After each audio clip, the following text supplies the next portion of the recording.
Hey, welcome back to Rick's Reviews. I'm your host, Movie Real Rick. And today, we're talking about the most binge-worthy show you've never even heard of, a show that's won 10 awards and been nominated for another 60, currently in production on its 13th season, CBC's smash hit, The Murdoch Mysteries.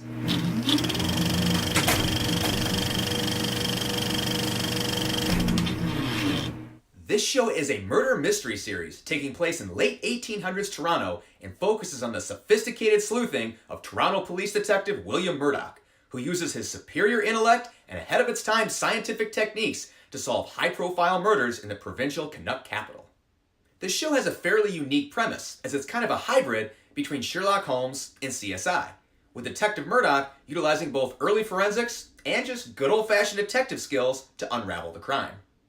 The good detective is assisted by his heavy-handed superior, Inspector Breckenreed, the city coroner, Dr. Ogden, an entourage of eager young constables, and various recurring guest characters.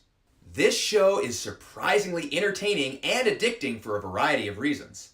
First off, each 45-minute episode has a very unique and sophisticated whodunit plot that's both intriguing and very unpredictable.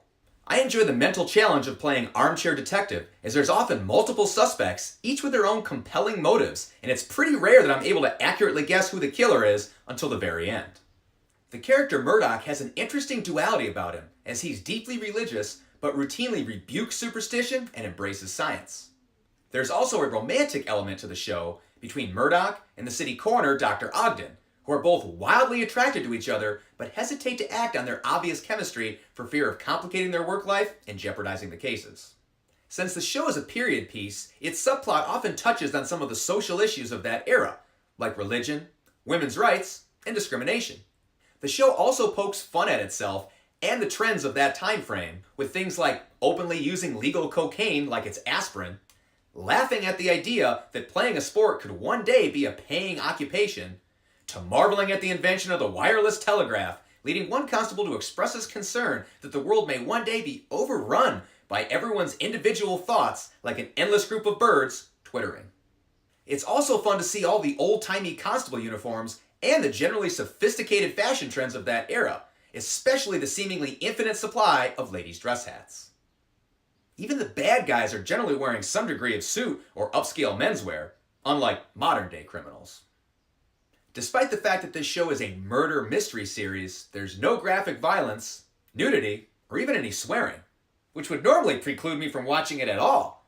But this show is so well written and still has plenty of action that it's kept me, and apparently all of Canada, coming back for more for well over a decade.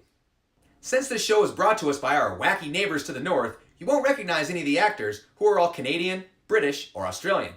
But even though they aren't big stars here in the US, trust me, they are plenty famous in the Great White North and damn good actors. In short, this is a charmingly entertaining series that's both captivating and family-friendly. While there is an overarching storyline that progresses throughout the series, most of the 45-minute episodes are self-resolving and fairly independent from the rest. So much like the X-Files or Law & Order, you can pretty much just jump in at any point and enjoy an individual episode just as much as you can appreciate the series overall.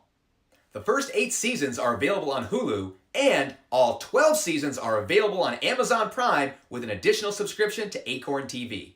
The 13th season isn't set to premiere until the fall, so you've got some time to catch up, and I suggest you do. Hey, thanks for watching. If you enjoyed my review, please like and subscribe, and comment below on what you think of the show and my review. And tune in next Friday and every Friday for new reviews on movies and TV shows. Same Rick time, same Rick channel. Thanks for watching Movie Real Rick.